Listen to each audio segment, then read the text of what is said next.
Hello everyone. Welcome back to the channel. I'm really excited today to be chatting with a wonderful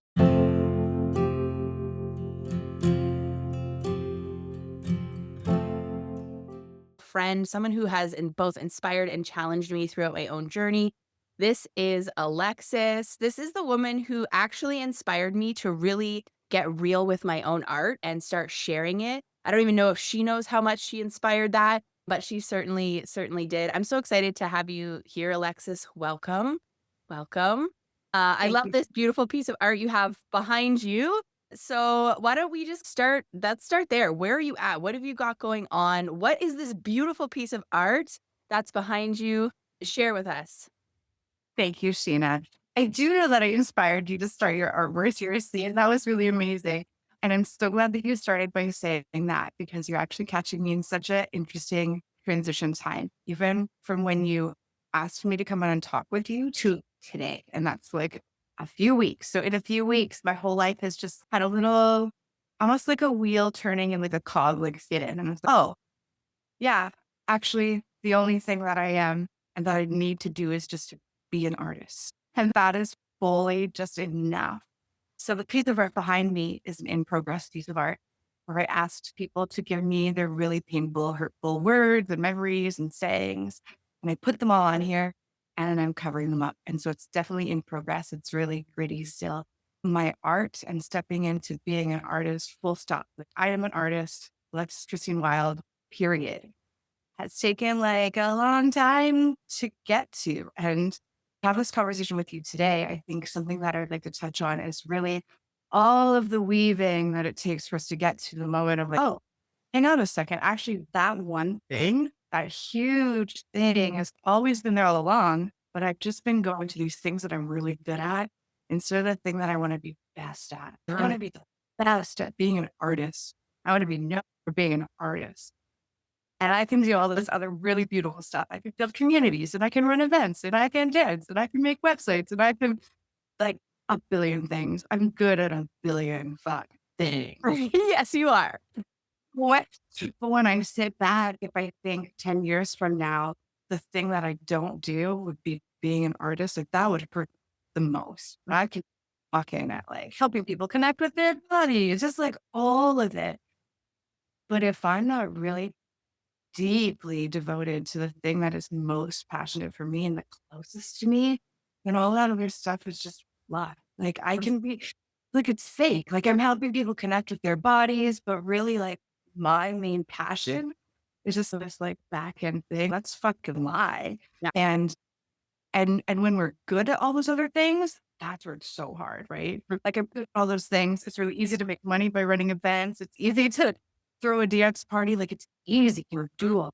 But Mhm. the thing needs a lot more devotion. And devotion means you'll work for it. You want to have a good relationship, you work for it. I want to be an artist, I have to work for it.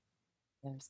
But it's a different type of work, right? It's a different type of work because it's devotion, devotion practice. Mhm. Instead of a to-do list of here's all the things I have to run for this event, which yeah, I'm going to run and it's going to be amazing, but it has a different kind of grind to, hey, everybody, send me your really painful things. I'm going to slap them on this canvas and I'm going to cover them up. And oh my God, look at this journey we're going to go on together. And Mhm. you're finding me today. And so it was really exciting, but also scary because can my system hold this much? And 5 year ago me, the answer would have hurt me. Yeah. Not I'm there now. I am just there. I love Mhm. that you brought that up for this conversation. Thank you so much for sharing that because I want to say, first of all, me too. You've known me for years. I'm the same way. It's like I've got all of these things I can do and that I'm good at.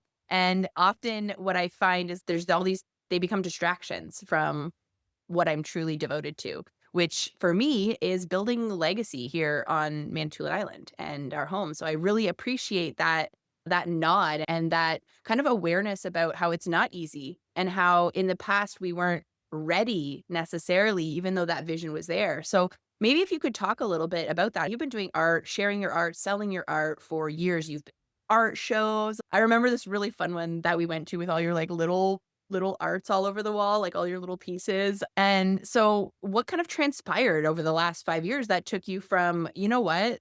This is something that I like to do and I'm sharing it and people are buying it," to, "No, this is where I am grounded. This is sacred space for me. This is what I am going to devote my energy and awareness towards." What was that shift like? What brought you today where you're like, "Now I'm ready?"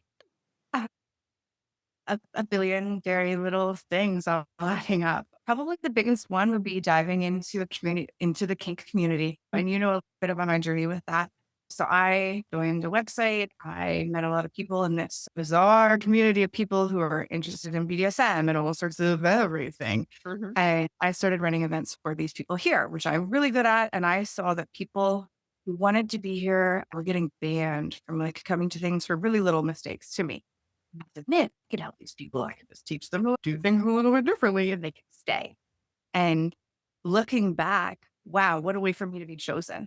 Like my core wounding is I just want to be chosen, like chosen, will you choose me? And here I am with these people that are like the vulnerable space, like kink and fantasies and BDSM. Like those are really deep things for a lot of people. And a lot of pain is out there and a lot of trauma. I knew I could build things for these people. And I didn't realize when I began to do that, the core of that was, wow, look at all these people now who bought me tickets for my stuff, right? Look at these people who I hang out with. Look at these people who will come to my house. And I partnered with some people who were very wrong for me to partner with. And we created a really beautiful community, which I was expelled from really painfully. And I like was grasping at straws to stay and keep this thing that I had built because it's so beautiful. And like people really mattered to me. And that grasping at straws as a sign of, hey, this is really not for you. But it felt like everything I had built over the last year and a half was crumbling. And oh my God, here's these people I care about and all of this. And in that, like, really public, like, I was like, completely banned from the thing that I had made. I had built it. I saw that the deepest thing that could hurt me, like why that hurt me so bad is because now I am so unchosen. So unchosen. And it made me see all these things I had done for so many years to meet that need of chosenness. And if I can meet that need in myself, then I don't have to run an event from some weird shadowy place, which I didn't even realize at the time. Like there were still great things that I was doing, but from maybe a wrong place. And so just really building up devotion to myself first so that I can feel chosen myself. So I don't keep putting myself in all these other places. And then being devoted to myself actually means those other things have to leave. If I'm really devoted to myself, I actually can't run events in that community anymore. Maybe I'm not even on the website anymore. Maybe I don't even run my dance events anymore. Because if I want to be so devoted to myself, that also means being devoted to the super important thing that's deep inside me is and everything has to go then. Everything has to go that doesn't align with that dream and vision. And in my body, so there's a lot of lot. Are you allowed to actually say, I'm not going to do this dance thing anymore that I've been building? Am I allowed to leave this place and all these people that have supported me? Am I allowed to do that stuff? But I am, right? I am allowed. We're all allowed to make these moves. But I think it takes a long time for us to realize the move we have to make and how much fucking pain we're going to put ourselves in until we get there. And my body knew all along. Like I knew all along. Something is a little weird here. And it was almost like in this kink community, like I knew, hey, this is really great and it's really fun. And I'm making all these events and I'm having all this great times and I'm making places for people. Like I'm doing really well. But I also was in the worst mental health of my life. I was calling suicide helplines. Nobody knew what was going on with me. Like I was just like rambling to be chosen all the time. And myself in the same situations over and over again to just keep coming up against that, which is great. It really sucked at the time, but to come back to, I'm going to have to be my most chosen. I chose it. Devotion. And devotion and contentment too. Contentment and devotion. Mm. That place where I was a lot of seeking fun and seeking the next thing and the next thing. And it's almost like petri dish of everything out in the world really amplified. Because, Mm, yeah, the world, we are seeking pleasure all the time. So it was like a really amplified version of real life to mhm. get shadows and pleasure and just all of it all at once. Really showed me a lot about myself. And yeah, was it a great decision for me? I don't know, but was it a massive growth? Yes, absolutely. Yeah. Wow, what a deep share. Thank you so much. That's a deep share. That's a vulnerable piece. And that's part essentially of showing up as a leader. And a couple of the things you just said there really hit home for me. And it's like, we do all of these things and we repeat these patterns unconsciously over and over again, which, if we eventually start paying a little bit closer attention, specifically to our body, right? There's that embodiment piece. And you touched on that a little bit. You could even see it in you as you were like moving when it felt like this and when it felt like this. And when that devotion came in. So when we start to pay attention to that more is when we start to get a little bit more informed. And then comes that moment where it's, oh shit, this is not right for me. This is not right, and I have to now choose to dissolve everything, every thread, every connection, every cord that is keeping me tied to that old truth that I am now wanting to, like, rebirth into something that I choose me. Doesn't Mhm. matter what anybody else has to say, but I'm choosing me. And I love that it has led you back to your art. We've been connected for, I think, over a decade now, and I I've think seen that's this cool. happen.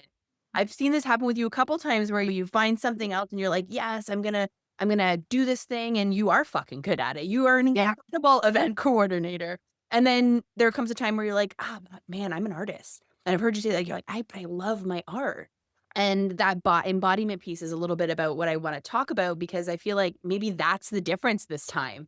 Yeah. That's the difference this time, is actually feeling into the body and knowing what it's trying to communicate to you. And maybe it's been trying to communicate it to you for a long time, but you weren't ready to hear it. The awareness wasn't there, or there was a disconnection from the body. I know that one for me recently that I've been able to let go of. It happened last year, and it was this, when I was with certain people, I would feel this in my body that it was like trying to just make sure that I was holding the space and make sure that I wasn't saying the wrong thing, and I was making sure that they weren't ever being triggered or upset. Or and I came to realize, like, shit, this, when I feel this in my body, when I'm like trying to hold it together for them, that's a real clear indication that I maybe shouldn't be having this conversation. I maybe shouldn't be in relation with this person, because if I can't just sit back, have a conversation, and be okay with how it's gonna come across or how it's gonna touch you or whatever outcome is gonna happen as a result, then maybe this isn't the best place for me to be communing. So like I said, I saw you with like your hand on your chest when you were speaking about devotion, and you really did come back to your body physically when you were talking about art. What does that feel like in your body? How has that shifted? How is it like feel for you in this new space of I'm choosing me? What does that feel? I'm choosing me and I'm choosing my art. Can you describe that? I know that you can. I know that you can. That's why I'm Yeah, asking. you can, but I want to go like a step back from couldn't. Like, and the word devotion has been like just like a little tiny, like a little knock at the door for a little while. And so that word in my body feels great. I'm going to tell you about that in a second. What I want to tell you about is the like horrible feelings that I have had in my body to get to this feeling. Because if I want to feel devotion and I'm like, oh, devotion to my art, if I can't feel that in my body, there's something there that I have to feel first. And you know it. Those things fucking suck because like they're horrible. Um, and I've built up for myself a lot of tools in order to get to there. And we're not feeling the things to get rid of them. We're feeling them to look at them. Uh, but often they do go away. Like often they're like, "Yeah, all right, that's all I needed." Then we have more spaciousness to feel the devotion. So I've worked with a few different somatic practitioners. I've done a lot on my own. Sometimes I'll hit record on my phone and I'll just talk it out 'cause it's almost like there's another witness there. And you can listen to it back. But just a lot of finding the spots in my body and even like moving in these weird, disgusting, uncomfortable, gross ways. But a lot of it in the moment, I'm like, I really hate this. I don't like this. I don't want to do this. And in those times, it almost feels like holding just like a little small child that is so vulnerable and hurt. And they're like, this is too much. I'm going to fucking die because it literally feels like, you know what? It literally feels Mhm. Like, you're gonna fucking die. Like, it is so much. I have to do this, and it's okay. You do though, because you do want to live yourself. So we're just gonna be here for another moment. And if you can't go further, then we stop. You're gonna be okay. And a lot of self-soothing, like a lot of we're going in, we can come out anytime, it's okay. So before I can get to the place of feeling devotion in my body, I had to feel a lot of fucking shit. And there's still a lot of shit in there, right? There's still continuously tons of stuff. And even to get to the point of me saying, ah, yes, I'm an artist, period. That was like a really difficult somatic session where even my toes were so curled up that it hurt to unbend them at the end. Like it hurt to uncurl my body from being so tight and held. This is really scary. I don't think we can do this. Okay. Okay. A little bit. And asking my body, does Tuesday night dance also have to leave? Does this other thing that I'm doing also have to go? And my body knows. Tuesday dance gets to stay, but it has to be a little different. That dance has to go. And when I listen to those things, then in my body, devotion feels like full in my chest. And it feels like I could walk through the whole world and everybody looks at me and is, oh, what's going on with that lady? And some days I can stay in that place all day. And I go and see people, and they're like, wow, what's up with you today? And what? And it's the remembering that we can come back, like we can come back there. And acknowledging that, like when we're in those times that are really scary and like really painful and my toes are curled up, that there's still devotion in there and there's still compassion in there and they're still soft. And past me would have continued curling my toes until I re-traumatized myself. Like until I went so far, but now I have to repair all of this new damage that I've just done because my system wasn't ready. And by practicing and doing more and more, I built higher capacity for sure, but also higher awareness of, this is the line for today. Thank you so much, body. We worked through some stuff. Thanks for showing me some things. And we're going to continue on with our day today. And that I think is so valuable. Like, because a lot of us are walking around and we're like, yeah, let's get into this really deep breath work, or let's do all this somatic body awareness stuff. And then these things come up and we're like, yeah, we got this thing. It's so hard. Let's do it. Yeah. Well, we have the capacity to do the hard thing if it is the very first thing we're doing. Like we haven't been taught to do that. Our body wants to do it, but everything in our system is just too much. So it's a lot of little baby things to get to devotion. Absolutely. You're so right. I love that you shared that piece. Like, we're not, even if we are trauma informed or like trauma, it doesn't matter when we're stepping into those places by ourselves. We do have to know our edge. And I love that you brought up the fact that it can be re traumatizing when we don't know when to stop or when we don't know, okay, I've been feeling this discomfort and I'm really feeling it. And then we don't follow it up with that self soothing and with that love and with that compassion for self. And even that, for me, a big one is like just so much gratitude afterward. Thank you, body. Thank you for showing me these things. Thank you for taking me on this journey. Like, even if the practice itself isn't traumatizing, we'll say, you still need to come back. You still need to ground yourself into the present moment and give yourself love for having chosen to do that thing, to give yourself that time. I love that you brought that up and that you're sharing with us that shit, man, I've taken myself too far. And that meant I had to repair. That meant then I had to come back and I had to like clean stuff up and reintroduce love and compassion and gratitude that wasn't there in the moment. Just beautiful. I just want to say to all of our viewers, because it is all the rage right now, the Yeah. breath work and the somatics and having the cathartic releases, and those cathartic releases can be addictive. They can be actually counterintuitive for what it is that we believe we're actually doing them for. We're doing it to access devotion. We're doing it to access self-love or whatever the case may be. And then we're not actually ever getting there because we're just hit after hit, purge after purge.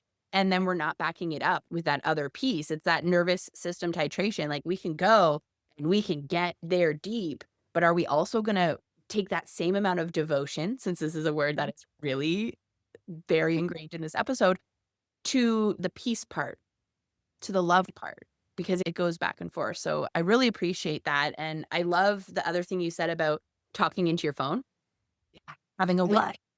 Okay, this is perfect for this conversation because you and I have both been doulas. We Well, yeah.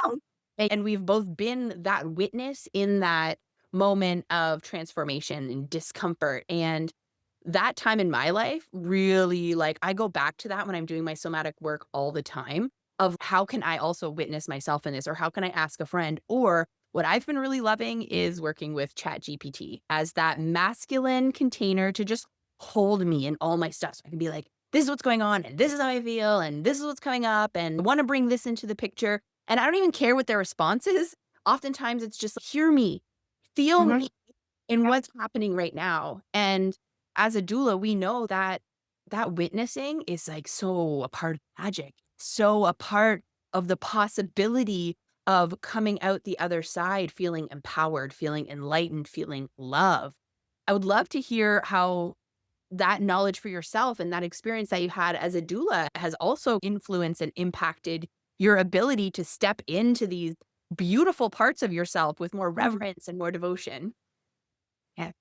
I'm pausing right Yeah. now. So you're because I have to plug in my phone. Hey, I just Okay. got a Yeah. notification that my battery's draining insanely fast. No problem. Yeah. We'll make sure that's, you can come back and answer, and that's where we'll pick up the edit.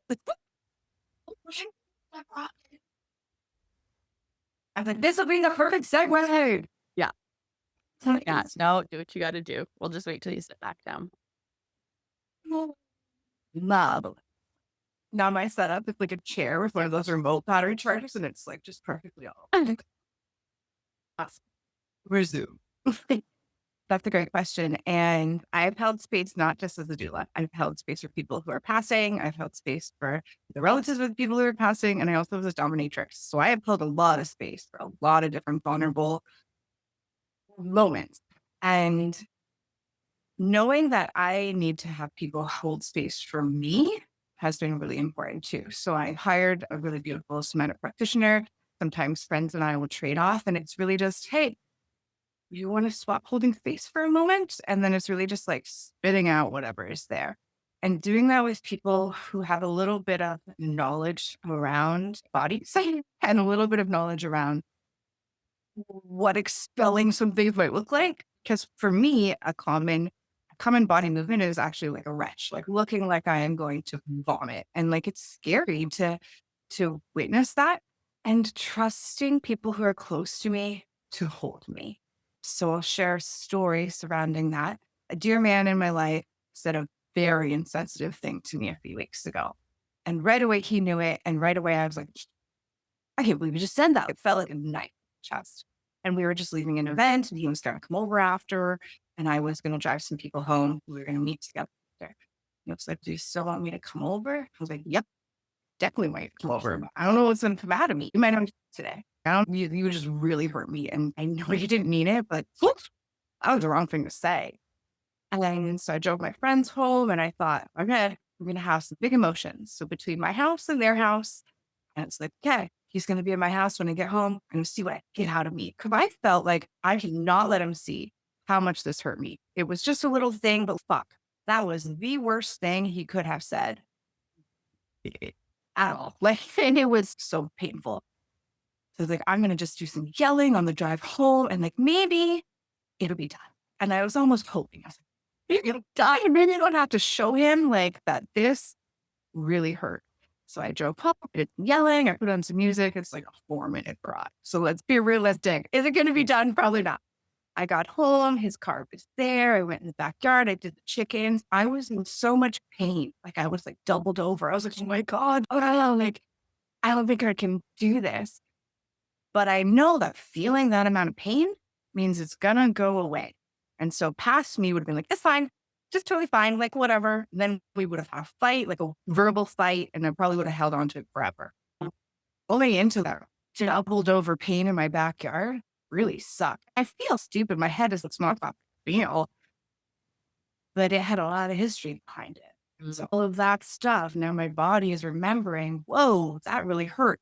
So allowing that doubled over pain, wow, okay, this really sucks.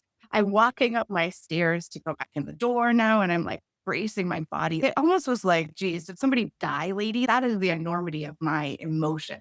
Bracing my body, going up the stairs, and I'm like, okay, it's fine. I'm going to go in the house. I'm going to sit on the couch. He'll come in the house, and then I'll just have a little cry on his lap and be fine. And I got in my house and I braced myself again and I had a little double over and I was like, oh, yeah. And I was like, all right, vomiting motion sometimes help me. So I like had a little retch feeling in my front entry. And I was like, all right, he's going to come in the door anytime. He was already in the house. He was sitting on the couch. I had no idea. So I looked over and I was like, oh, I don't wait to see how much this hurts me. And I said to him, I said, I really don't want you to see how much this hurt me. Like I really want this. And he just came over, and he sat on the floor, and I laid in his lap, and I yelled into his chest, and I just cried until all of it was literally gone. It literally was gone. And then I just laid there and I looked up at him and I was like, wow, that's what it feels like to be so held. But I also be brave enough to show him. Like I had to be brave enough to show him. And so, yeah, he did expert level holding, like expert level.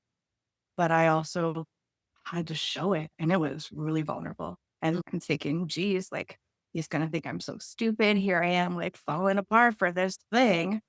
And that vulnerability, yes, I was met, but I had to show it. Like he met me, it's I allowed that. And then it was gone. It was literally gone.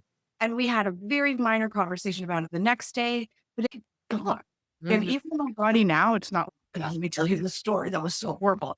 Yeah. Hey, so I have a story about this time that this man level held me. It was, oh, and then to receive that from him, it was just so great. I was like, wow.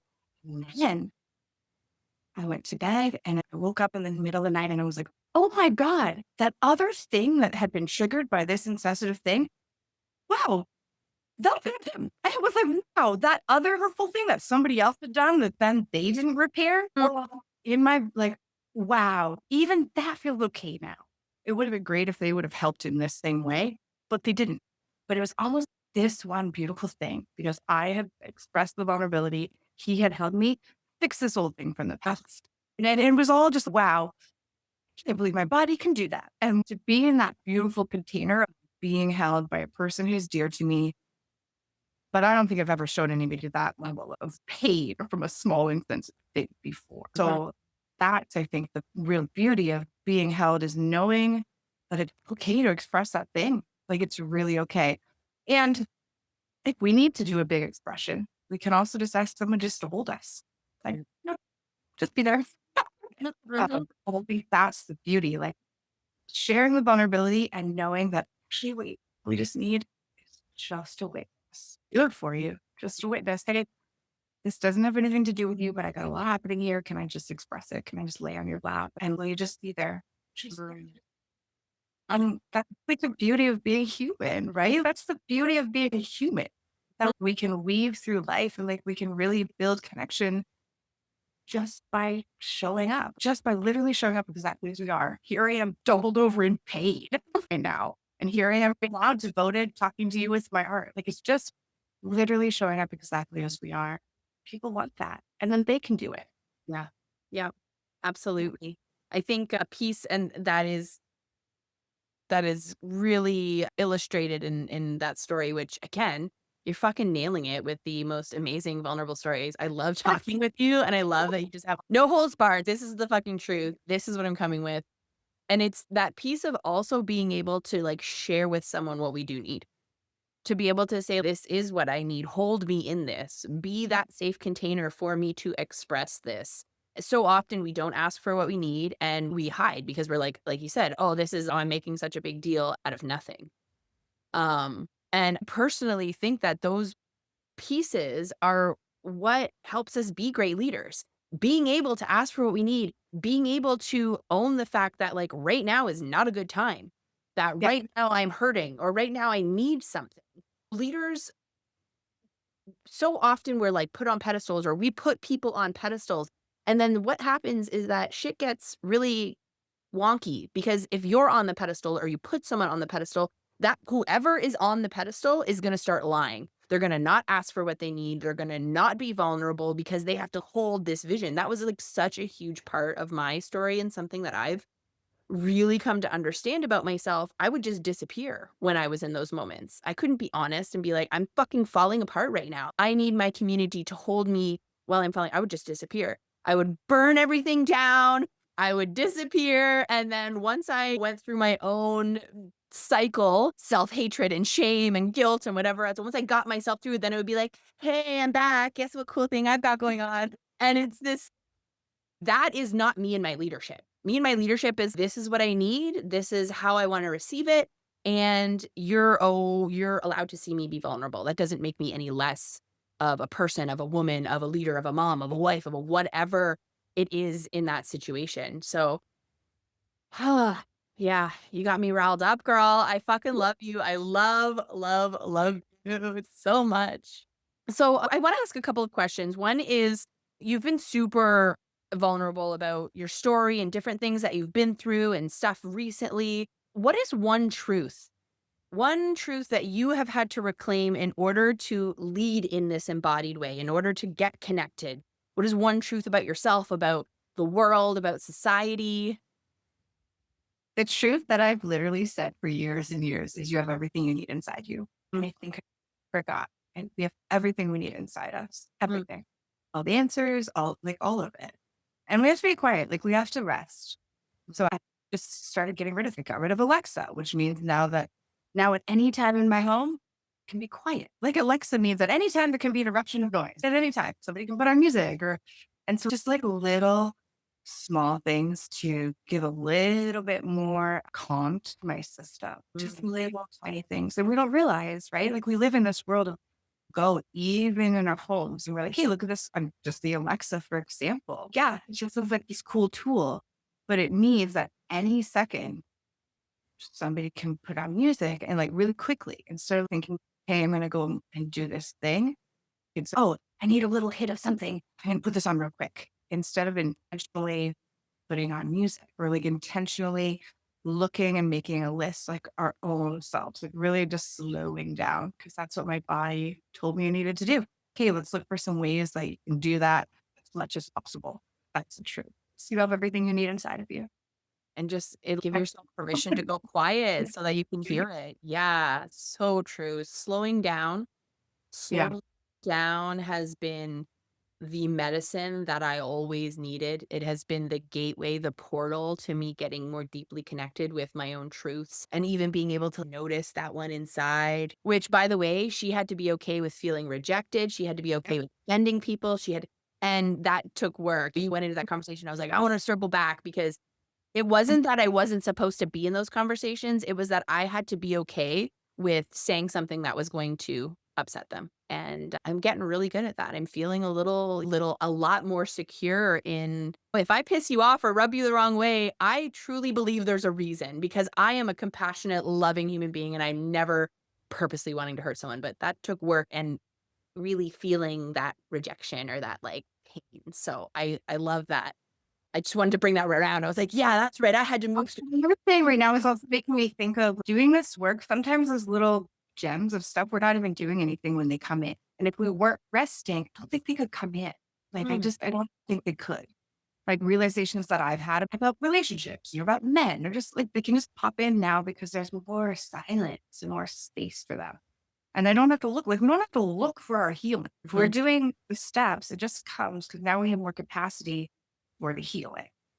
But if we're, like you said before, going and doing all the breath work and getting the next hit, like there's no time. You got to stop eating the buffet at some point so your food can digest. Like, start. Yes, though. I love that. Yes, absolutely. And that slowing down, that getting quiet, that removing distractions, even you choosing, you know what, this isn't that gives you more spaciousness, gives you more quiet. It gives you more time to be with what's real and what's true. So if we were gonna leave our lovely audience with just one final piece, you've given so much. You've given so much, but just one final piece, what would that be?